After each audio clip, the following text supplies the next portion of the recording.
Minority Leader Hakeem Jeffries now still trying to push forward as Democrats continue to be confronted about former President Biden's mental decline, with a steady drip of new revelations on his condition coming to light. I want to bring in former House Speaker Kevin McCarthy on this. And Kevin, good day to you.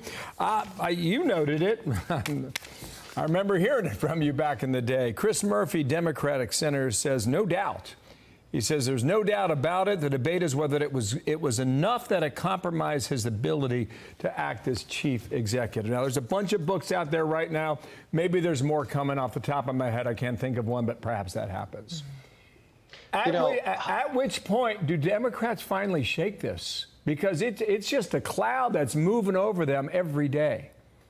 They're trying to ignore it. They're trying to say, oh, we're just looking forward. But I think the leaders that covered this up should have to resign. So that means Schumer and Hakeem should actually resign, because they saw the same thing I did. And when I came forward with what was going on, they all attacked me. They tried to even do the cover-up. Instead of just not saying anything, they attacked those who tried to tell the truth. And they allowed the country to be in this position. That's not a place for a leader to be. When you can see what was going on in the White House, and Dana, you know this better than anything, that White House is a place that is humming.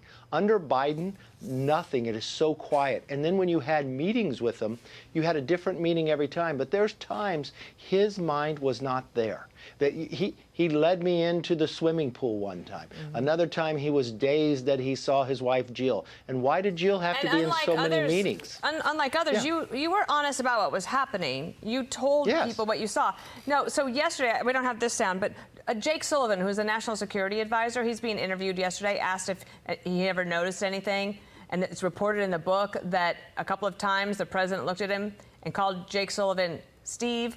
And he said, nope, never saw anything. I mean, but you imagine that the Democrats were calling for the 25th Amendment against President Trump in his first term. And none of these people thought this was a concern, that the President of the United States and his national security advisor didn't have clear lines of communication?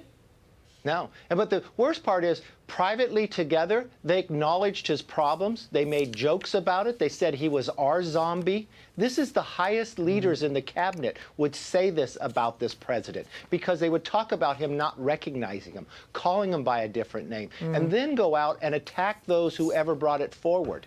That, to me, is the biggest crime of all, to allow this to go forward, to put America in this jeopardy. And then you wonder why we had such terrible foreign policy. Why were new wars created? Why did we look weaker on the world stage? Why did we lose? Well, they're at fault because they covered up.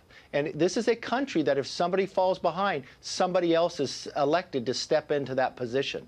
They should not have been silent. And if they were leaders and they were silent, they should step away from their jobs. New York Times did a focus group of Democrats. These are voters now, okay? Here's 4 quotes. Ariel's age 23, Indiana. What do you think of the Democratic Party? Disappointing a little bit. Harold out of Florida, age 54. Ariel took the words out of my mouth, he said. Disappointing. Spencer, age 30, out of Illinois, white therapist. Useless. I'm sorry, is his quote. Terrell, age 39, Texas, black nonprofit. Inept is his quote. How do you turn that around? You have to turn it around. It has to change. I mean, it's not just the voters. Look at the Democratic leader in the Senate in Florida. He literally resigned from the party because he says the party has left him. If the party has gone so far one way, because remember what the party has done. They changed their election rules about which state starts first. They pre-pick who can be their nominee. They deny other people from even running, like RFK. So in those situations, what they need to do is start with new leadership. That's the only way they're going to build trust. And they need to start with ideas. Get off this idea that your whole campaign is to just oppose President Trump.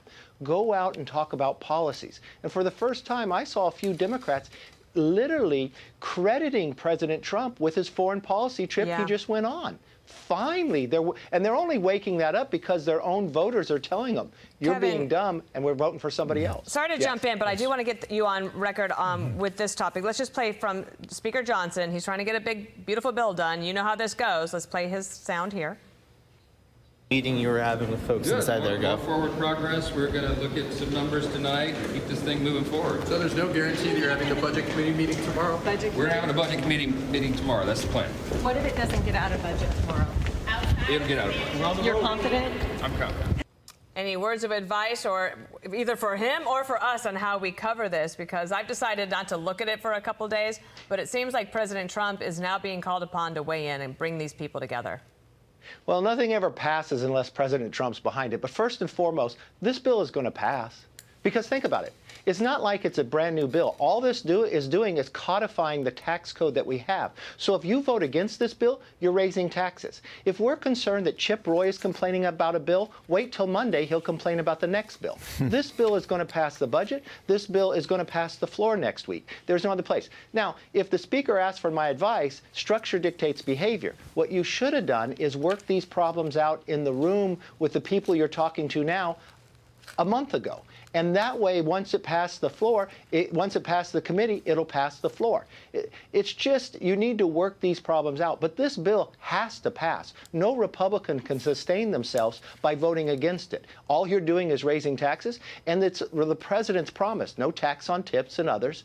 Jason Smith has done a tremendous job in Ways and Means. They passed the bill. If it's Ralph Norman and Chip Roy complaining, they'll complain about the next bill, but they'll fall in line. And if you see the SALT, you'll get to that, but you should have negotiated that already. All right, we'll see. Yeah. Good to have you. A lot of plates spinning in that bill still. We'll see how it works out. Kevin, thank you for your time today. I'm Steve Doocy. I'm Brian Kilmeade. And I'm Ainsley Earhart. And click here to subscribe to the Fox News YouTube page to catch our hottest interviews and most compelling analysis.